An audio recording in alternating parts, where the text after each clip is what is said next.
হরে কৃষ্ণ। বন্ধুরা বন্ধুরা খিদেতে মরে গেলেও আগামী শনিবার গণেশ চতুর্থীর দিন ভুলেও খাবেন না এই তিনটি খাবার, নতুবা সারা বছর রোগে ভুগবেন, জ্বলে মরবেন, এবং কি পরিবারে নেমে আসবে চরম ভয়ঙ্কর দারিদ্রতা, এবং কি আপনার ঘর থেকে সুখ শান্তি সমৃদ্ধি সবকিছুই দূর হবে।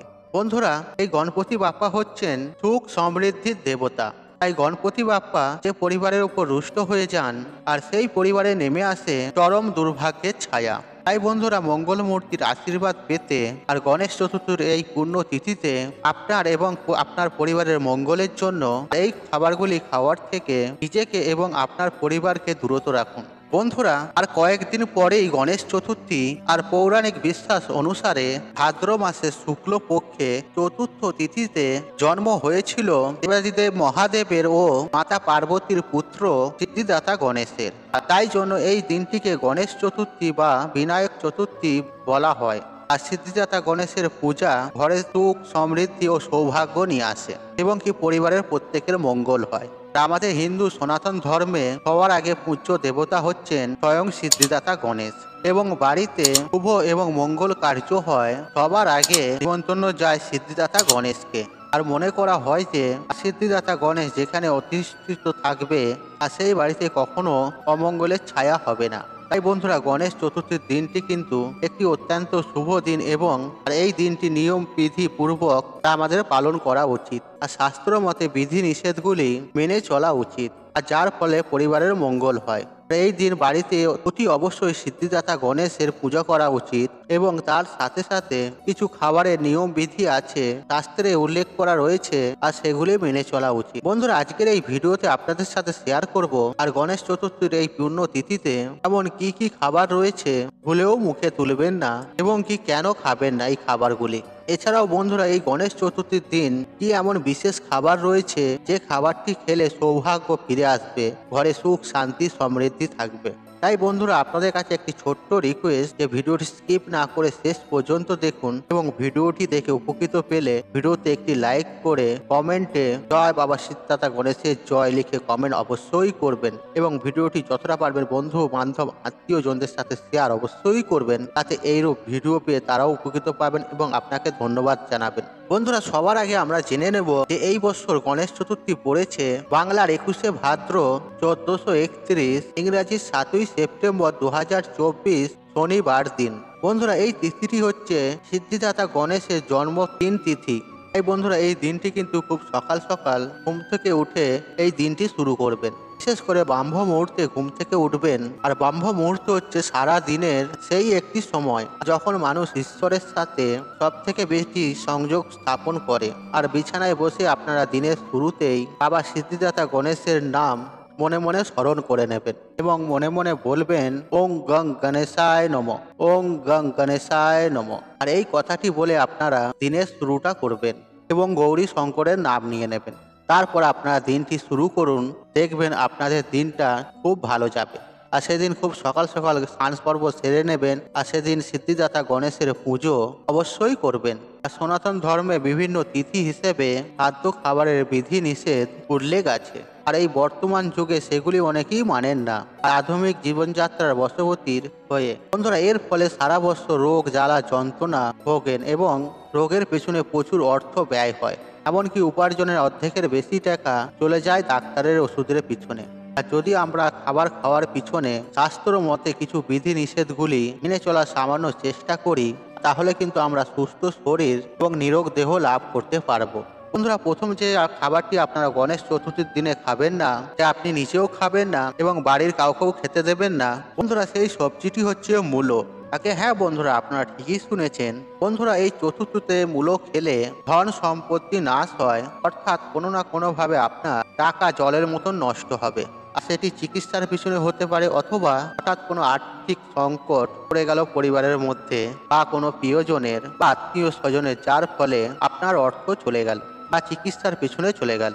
নানা রকম দুর্যোগ তো সংসারে লেগেই থাকে। তাই বন্ধুরা, চতুর্থীতে মূলো একদমই খাবেন না। আর চতুর্থীতে মূলো খাওয়ার অর্থ হচ্ছে অর্থ নাশ হওয়া, পরিবারে দুর্যোগ ও দুর্ভাগ্য নেমে আসে। বন্ধুরা, দ্বিতীয় যে খাবারটি আপনারা গণেশ চতুর্থীর দিন খাবেন না, আর সেটিও একটি সবজি, আর সেটি হচ্ছে উচ্ছে, করলা বা নিম পাতা। আগে হ্যাঁ বন্ধুরা, আপনারা ঠিকই শুনেছেন। এই গণেশ চতুর্থীর দিন আপনারা কোনো তেঁতো জাতীয় খাবার খাবেন না। এছাড়া আপনারা উল্টোটা করবেন। এই গণেশ চতুর্থীর দিন আপনারা, তিথিটি হচ্ছে সিদ্ধিদাতা গণেশের জন্মতিথি, তাই বন্ধুরা এই দিন আপনারা মিষ্টি মুখ করা উচিত। এই দিন আপনি নিজের হাতে মোদক বানিয়ে সিদ্ধিদাতা গণেশকে ভোগ নিবেদন করতে পারেন। তাছাড়া আপনি যদি মোদক বানাতে না পারেন, আপনি বাইরে থেকে মিষ্টির দোকান থেকেও নিয়ে আসতে পারেন। আপনারা সেখান থেকে কিনে নিয়ে এসে সিদ্ধিদাতা গণেশকে ভোগ হিসেবে নিবেদন করতে পারেন এবং তারপর প্রসাদ হিসেবে আপনি এবং আপনার পরিবার সেই মোদক গ্রহণ করুন। এতে দেখবেন স্বয়ং সিদ্ধিদাতা গণেশের আশীর্বাদ কৃপা আপনার পরিবারের ওপর সদা সর্বদাই থাকবে এবং কি আপনার পরিবারে কখনো অন্ন বস্ত্র বাসস্থানের কমতি হবে না। এছাড়াও আপনারা সিদ্ধিদাতা গণেশের অতি প্রিয় ভোগ হচ্ছে একটি, আর সেটি হচ্ছে লাড্ডু। আপনারা এই দিন সিদ্ধিদাতা গণেশকে লাড্ডুও নিবেদন করতে পারেন এবং পুজো শেষ হয়ে যাওয়ার পর আপনারা ভোগ হিসেবে সেটিকে গ্রহণও করতে পারেন। এছাড়াও গণেশ চতুর্থীর দিন আপনারা ভুলেও তেঁতো জাতীয় জিনিস খাবেন না। এই দিন আপনারা মিষ্টি জাতীয় জিনিস গ্রহণ করবেন। এর মধ্যে কিছু মানুষের মনে হয়তো বিচার আসবে, কেন তেঁতো জিনিস খাওয়া যাবে না। এর মধ্যে আমি বলে দিই যে কোনো শুভ তিথিতে তেঁতো খাওয়ার থেকেই না খাওয়া ভালো। কেন তেঁতো খেলে তৃপ্তিপণ নিয়ে আসে, আর মিষ্টি খেলে সম্পর্কের মধ্যে একটা মিঠাস নিয়ে আসে। বন্ধুরা, তৃতীয় যে জিনিসটি আপনারা গণেশ চতুর্থীর দিন ভুলেও খাবেন না, সেটি হচ্ছে আমিষ জাতীয় জিনিস। হিন্দু পরিবারে অনেক সময় দেখা গেছে কিছু মানুষেরা এগুলো মেনে চলেন, আবার কিছু মানুষেরা এগুলো মানতে পারেন না, বিশেষ করে খাদ্য খাবারের বিধি নিষেধগুলি। এর মধ্যে বাড়ির ছেলেপুলেরা বা বাড়ির সদস্যরা এসব নিয়মগুলো মানতে চান না, তার জন্য মা বোনেদের ঘরে এই নিয়ম বিধিগুলিকে ভঙ্গ করতে হয় এবং তাদের সুবিধার জন্য মা বোনেরা এই সব খাবারগুলি বানিয়ে থাকে। এর ফলে পরিবারে নেমে আসে চরম ভয়ঙ্কর অমঙ্গল। আর পরিবার শুধু মেয়েদের নয়, ছেলেদের মেয়েদের সবারই নিয়ে হচ্ছে একটা পরিবার। তাই বন্ধুরা, আপনি যদি চান আপনার পরিবারে সবাই ভালো থাকুক ও সুস্থ ও নিরোগ থাকুক, তাহলে ভুল করেও এই গণেশ চতুর্থীর দিন এই আমিষ জাতীয় খাবার খাবেন না। এছাড়াও এই দিন মদ্যপান, কোনো নেশা জাতীয় দ্রব্য গ্রহণ করবেন না। এদিন আপনারা পেঁয়াজ, রসুন, মাছ, মাংস, ডিম এসবগুলি ভুলেও খাবেন না। এছাড়াও আপনারা নিরামিষ জাতীয় খাবার এদিন গ্রহণ করবেন। বন্ধুরা, এই সমস্ত খাবারগুলি সবসময় বর্জন করা উচিত। আর যদি জীবনে সুখ, শান্তি, সমৃদ্ধি চান, আর যদি সৌভাগ্যশালী হতে চান, তাহলে এই সমস্ত খাবার থেকে সবসময় দূরত থাকবেন। বন্ধুরা, গণেশ চতুর্থীর দিনে ঋদ্ধি ও সিদ্ধি লাভ করার জন্য এবং কি জীবনে সুখ সমৃদ্ধি লাভ করার জন্য অবশ্যই সিদ্ধিদাতা গণেশের পূজা দিন। যদি আপনার ঠাকুরের সিংহাসনে সিদ্ধিদাতা গণেশের মূর্তি যদি থেকে থাকে, তাহলে সেখানে অবশ্যই লাড্ডু, মোদক, নারকেল নাড়ু ইত্যাদি ভোগ নিবেদন করুন এবং লাল ফুল, হলুদ ফুল, দুব্বা দিয়ে সিদ্ধিদাতা গণেশের পুজো করবেন। এছাড়াও সিদ্ধিদাতা গণেশের আকন্দ ফুলও অত্যন্ত প্রিয়, তাই আপনারা আকন্দ ফুলের মালাও অর্পণ করতে পারেন। এতে বিশেষ মনস্কামনা পূর্ণ হবে। এছাড়াও দুব্বা ছাড়া সিদ্ধিদাতা গণেশের পুজো হয় না, আর দুব্বা অবশ্যই নিবেদন করবেন। আপনারা 21টি দুব্বা নিয়ে নেবেন এবং সেই দুব্বাগুলি 3টি ভাগে ভাগ করে নেবেন। একটি দুব্বার গোছা আপনি বাম কাঁধে দেবেন, আরেকটি দুব্বর গোছা আপনি ডান কাঁধে দেবেন এবং একটি সিদ্ধিদাতা গণেশের মস্তকে নিবেদন করবেন। এই বিষয়ে একটি খেয়াল রাখবেন যে সিদ্ধিদাতা গণেশের পায়ে কখনোই দুব্বা অর্পণ করবেন না। এই দিন আপনারা সিদ্ধিদাতা গণেশের পূজা অর্চনা করবেন, সবাই উপবাস রাখবেন এবং পুজো শেষ হয়ে যাওয়ার পরে প্রসাদ গ্রহণ করবেন এবং নিরামিষ আহার গ্রহণ করে সিদ্ধিদাতা গণেশের জন্মদিন পালন করবেন।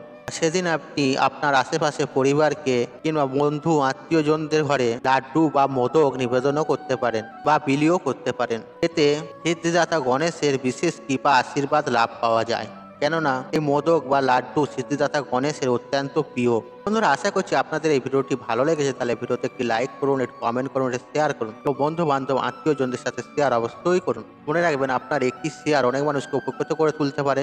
আপনি যদি আমার চ্যানেল নতুন হয়ে থাকেন, তাহলে চ্যানেলটি অবশ্যই সাবস্ক্রাইব করুন এবং পাশে থাকা নোটিফিকেশন অন রাখুন, কারণ নিত্য নতুন ভিডিও সবার আগে দেখার জন্য। ঈশ্বর আপনার মঙ্গল করুক, আপনি সুস্থ থাকুন, নিরোগ থাকুন, আপনার দিন মঙ্গলময় হোক। হরে কৃষ্ণ, কৃষ্ণ কৃষ্ণ, হরে হরে।